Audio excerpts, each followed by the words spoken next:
The idea of a nerdy, unpopular teenager going online one day and then a few years later turning out to be an unironic fascist is a bit of a weird concept. It seems too ridiculous to even be real, but it's happening right now. Now, the general trend of this progression is one that most of us are already familiar with. A 17-year-old gets into classical liberalism, which, let's just be real for a second here, is the millennial version of conservatism, and then somehow from there becomes an alt-righter, which itself is only a couple steps removed from actual neo-Nazi. So that's what we're here to try and figure out today. Whether you're a fellow leftist, a classical liberal, or just a full-blown Nazi, here to call me a cuck and then fuck right off, take a seat back, and come with me on a journey into the mind of the anti-progressive. Now, what has to be addressed here first and foremost is why classical liberals are at risk of turning into alt-righters in the first place. And this is quite simply because classical liberalism is a natural precursor to fascist ideas. Now hold on there, Critical Cracker 01. I know what you're thinking. This is just another paranoid leftist calling everyone they don't like Nazis, and you're just gonna click off the video and that'll be that done, and you'll go back to shitposting on Twitter. But I assure you, this is different. Well, now there may be leftists who call everybody left of Marx literally Hitler. I assure you, I'm not trying to call classical liberals in any way here fascists, or even alt-right at that. Trust me, I do at least have the semblance of self-awareness to see how I might be coming off here talking about how these classical liberals can turn into Nazis. So trust me, I really do try and reserve the use of the word fascism as to retain its potency as a word and as to not make it useless. Okay, so when I actually do use the word fascism, or when I actually do talk about fascism like I am now, it actually means something. So if you really are the enlightened rational you claim to be, Mr. Skeptical Salmon 01, I implore you to take a watch of this video, put aside your preconceived notions and biases, and just take a look at what I got to say here, because I think you'll find it interesting. So anyway, my main point here is that classical liberalism is the main current precursor to fascism. So let's get into why that is. Now, while we are looking into the full political journey of the initially apolitical teenager towards fully fledged fascism, the transition from regular teenager to classical liberal isn't really one that deserves much attention, because really, we all kind of know how that one goes. These damn feminists. All I wanted to do was play video games, but then they had to go and bring politics into everything, forcing me to refute their pathetic arguments of my superior logic.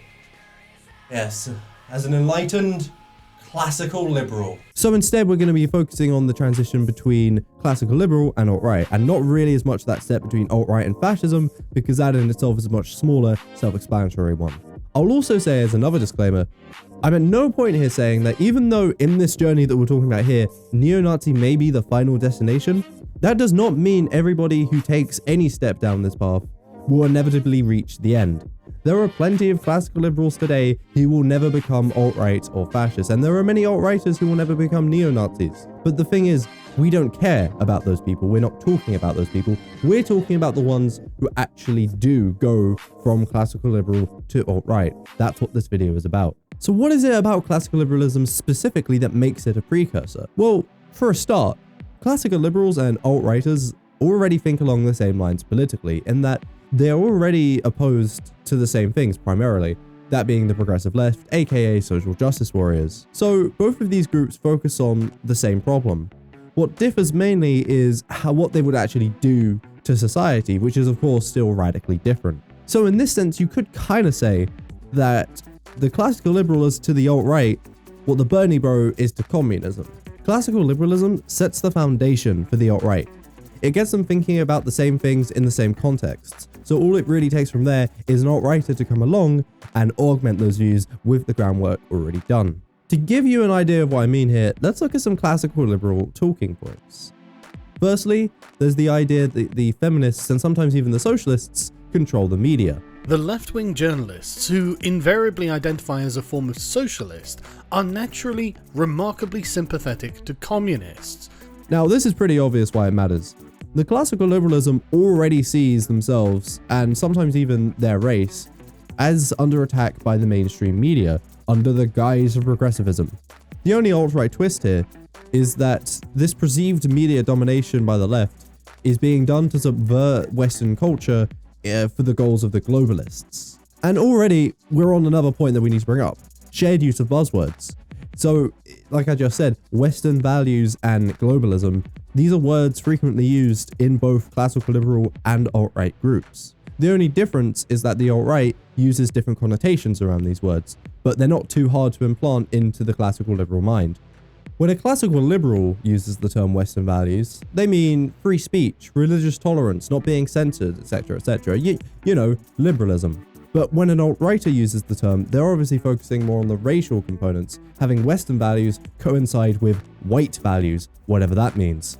As with globalism, the classical liberal will use this as the ideology that intends to expand global markets, making jobs go abroad, and trends towards a one-world government. The alt-right pretty much thinks the exact same thing, just they think the Jews are behind it as well. Setting aside these differences though, the main point is that these two groups are already talking in the same terms, which makes it so much easier for the alt-right to come along and spread their ideas and make them more appealing to the classical liberals. I mean, one of Marxism's main problems with connecting with the average worker today are all these cryptic, confusing terms that get thrown around so often that most Marxists just get used to them. I mean, what even is a proletariat? Why is it going to be a dictatorship over me? It doesn't make any sense, you know? But the alt-right does not have this problem in the slightest. Now, further examples include the concept of cultural Marxism. And thanks to Jordan fucking Peterson, this has gone in the last few years from being a fringe right-wing crackpot conspiracy theory into really almost mainstream accepted politics. And that hurts me a little bit. The sleight of hand was, oh, well, fine, we'll just play a different oppressor versus oppressed game, and we'll introduce identity politics. And so that's why I think there's this unholy alliance between the postmodernists and the neo-Marxists. And so they sneak the Marxism through the back door. Now, of course, while the classical liberals may use neo-Marxism as opposed to cultural Marxism a lot of the time, let's not kid ourselves here in saying that these two terms don't mean the exact same thing.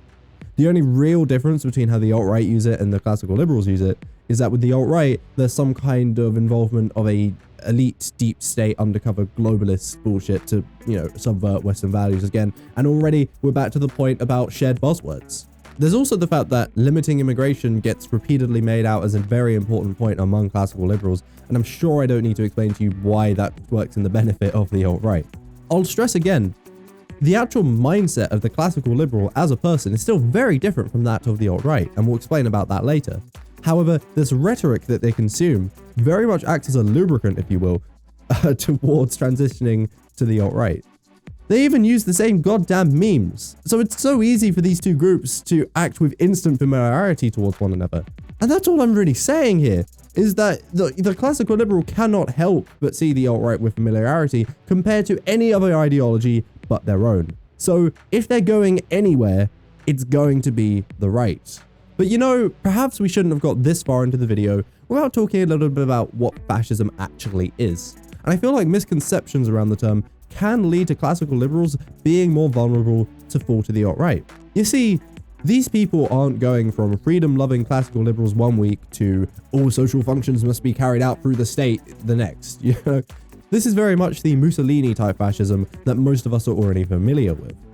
Classical fascism, if you will. In fact, they still retain a lot of their classical liberal values when they do turn to the alt-right.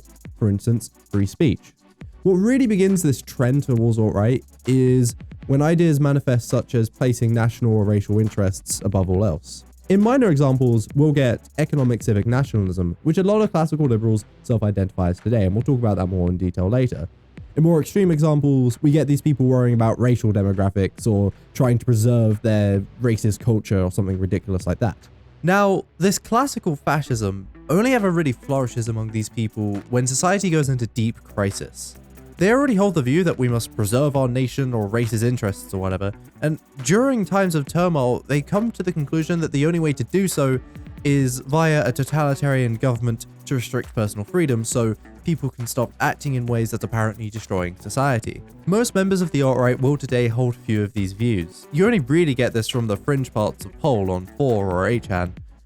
Classical liberals, however, only see fascism as this final form, which makes them much more open to the seemingly much less extreme alt-right. This is why I tend to make the distinction between alt-right and regular fascism. The alt-right are the modern day manifestation of the far-right and nationalistic movements. that have yet to be faced with the material conditions to make them take on this classical fascist character. Everybody, left or right, becomes extreme when shit hits the fan, as moderation is only a luxury. You see, most of the alt-right today are not concerned with strapping security cameras into everybody's bedrooms to make sure no one masturbates. They're concerned with free speech, immigration, and fighting the progressive left, just like the classical liberals.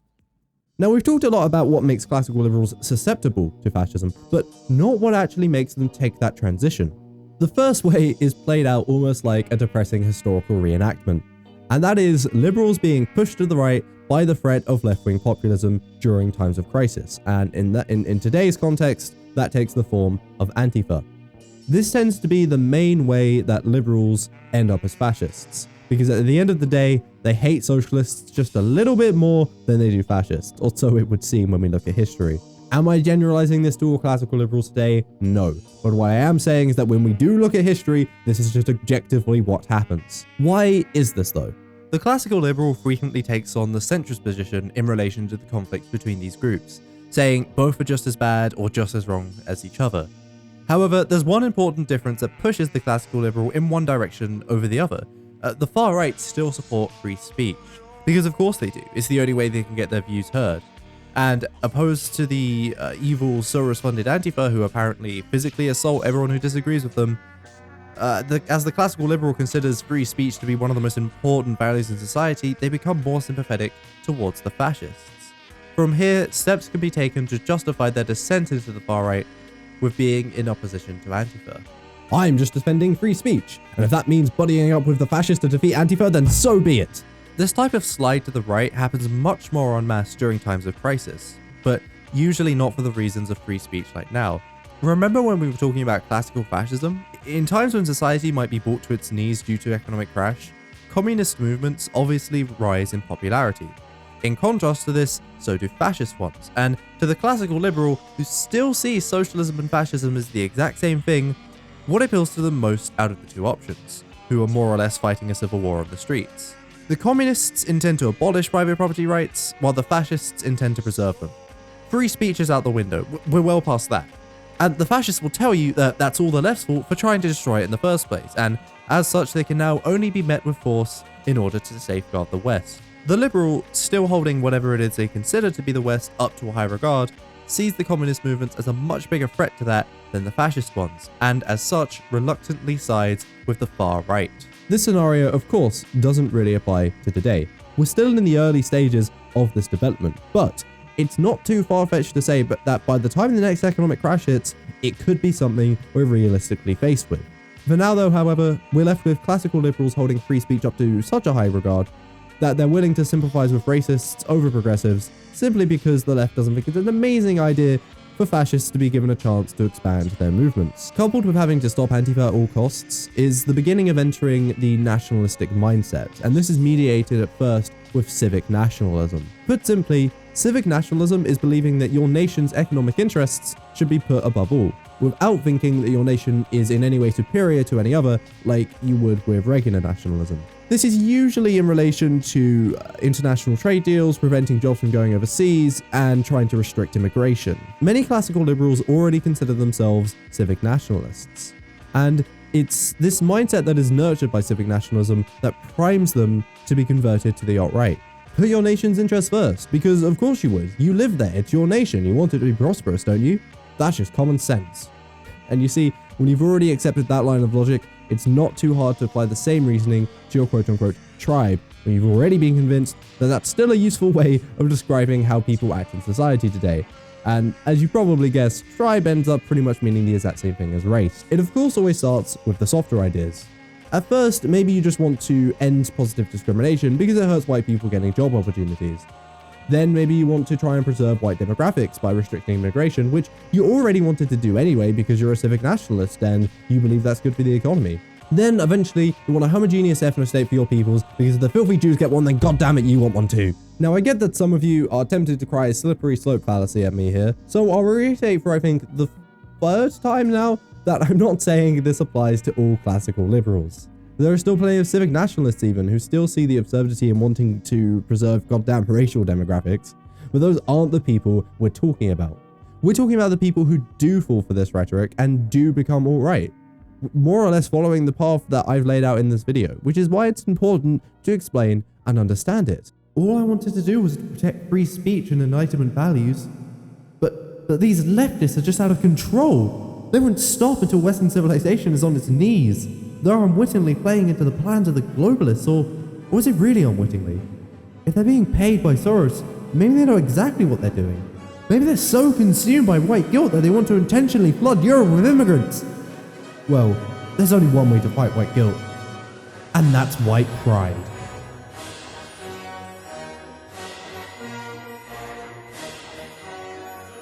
Thanks for watching the video. If you enjoyed it, then please drop a like. It helps out loads. If you didn't like it, then you can leave a dislike, and that's okay too. To any classical liberals, I implore you not to see this as an attack, but rather a word of caution, and perhaps take a watch of some of my other videos too showing up on the screen. Lastly, I'm a dirt poor student and could really do with some of them Patreon bucks, so if you consider it, I'd be extremely appreciative. But I'll see you guys next time.